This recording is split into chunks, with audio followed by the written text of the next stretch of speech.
నమస్కారం NSTV news కి స్వాగతం. నా పేరు సంధ్య. ఇక వార్తల్లోని ముఖ్యాంశాల్ని ఇప్పుడు చూద్దాం.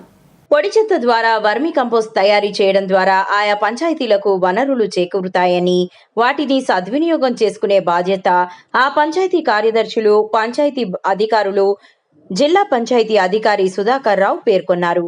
ప్రజలు కూడా పొడి చెత్తను పారవేయకుండా భద్రపరిచి సాలిడ్ వేస్ట్ మేనేజ్మెంట్ కార్యదర్శులకు ఆ చెత్తను ఇస్తే వారు ఆ చెత్త ద్వారా రైతులకు మేలు కలిగే వర్మి కంపోస్ట్ ను తయారు చేస్తారని ఆయన పేర్కొన్నారు.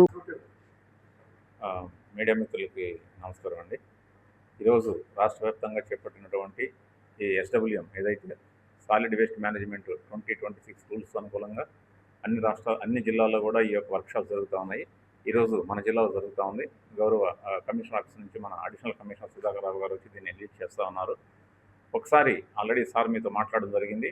ఒకసారి ఈ కార్యక్రమాలన్నీ అమలయ్యి పంచాయతీ డెవలప్మెంట్ ఆఫీసర్స్ ఎవరైతే ఉన్నారో దీన్ని అడాప్ట్ చేసుకొని ఇవి గ్రామాల్లో కనుక పూర్తి స్థాయిలో కనుక ఖచ్చితంగా జరుగుతాయి. ఇంప్లిమెంటేషన్ అయినప్పుడు ఖచ్చితంగా ప్రజల్లో ప్రధానంగా అవగాహన రావాల్సినటువంటి ఆవశ్యకత ఏంటంటే, ఈ పొడి చెత్త ఏదైతే ఉందో దాన్ని ఇంట్లోనే పెట్టుకొని స్వచ్ఛరదానికి ఇచ్చినట్లయితే ఎట్టి పరిస్థితుల్లో కూడా బయట వేస్ట్ అనేది కనిపిస్తుందని చెప్పి సందర్భంగా మీకు తెలియజేస్తా ఉన్నాను. ఏదైతే ఇక్కడ మన రాయలసీమ జిల్లాలో తడి చెత్త అనేది కొంచెం తక్కువ స్థాయిలోనే వస్తుంది. అది మనకి వచ్చిందాన్ని కూడా మనం వర్మీ కంపోస్ట్గా మార్చేసి తద్వారా రైతులకి కానీ ఆ యొక్క మన గ్రామ పంచాయతీ కూడా ఆదాయం చేకూర్చే మార్గం చేస్తూ ఉన్నాం. అయితే ఇవన్నీ కూడా మనం కనుక సిస్టమేటిక్ కనుక ఇంప్లిమెంట్ చేసినట్లయితే, ప్రభుత్వ ఉద్దేశాలకు అనుగుణంగా మనం కనుక ఇంప్లిమెంట్ చేసి ప్రజలందరూ కూడా దీంట్లో సమాయత్తం చేసినట్లయితే ఖచ్చితంగా మనకి ముఖ్యమంత్రి గారు భావించేటటువంటి, మన డిప్యూటీ సీఎం గారు ఆశించినటువంటి ఏదైతే స్వర్ణాంధ్ర స్వచ్ఛాంధ్ర కార్యక్రమం అని చెప్పి ప్రతి నెల మన 3వ శనివారం జరుగుతూ ఉందో దాన్ని ఖచ్చితంగా సాధించడానికి తొందరలోనే మార్గం సుగమం అవుతుందని చెప్పడంలో ఎలాంటి అతిశక్తి లేదు.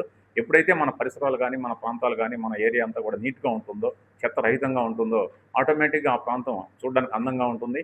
వన్స్ ఆ విధంగా ఉన్నప్పుడు దాని యొక్క ప్రభావం ఆరోగ్యం మీద కూడా పడి దీర్ఘకాలంలో ప్రజల ఆరోగ్య సమస్యలు కూడా మెరుగయ్యి ఆరోగ్యం దూరం పెట్టే ఖర్చు తగ్గిపోయి తద్వారా కుటుంబానికి ఇండైరెక్ట్గా కూడా ఆదాయం వస్తుందని చెప్పే సందర్భంగా తెలియజేస్తాను. సో ఈ విధంగా ఈ కార్యక్రమాన్ని రాబోయే రోజుల్లో జిల్లాలో చాలా ప్రతిష్టాత్మకంగా మనం చేపట్టి మన ముఖ్యమంత్రి గారి జిల్లా అనేటటువంటి స్పృహతో మనం పనిచేస్తున్నాం. కాబట్టి రాబోయే రోజుల్లో ఈ జిల్లాని చెత్త రహితం అయినటువంటి జిల్లాగా డిక్లేర్ చేయడానికి జిల్లా పంచాయతీ అధికారిగా అహర్నిశలు పనిచేసి మెరుగైన ఫలితాలు సాధిస్తానని చెప్పి చెప్తున్నానండి. Thank you very much.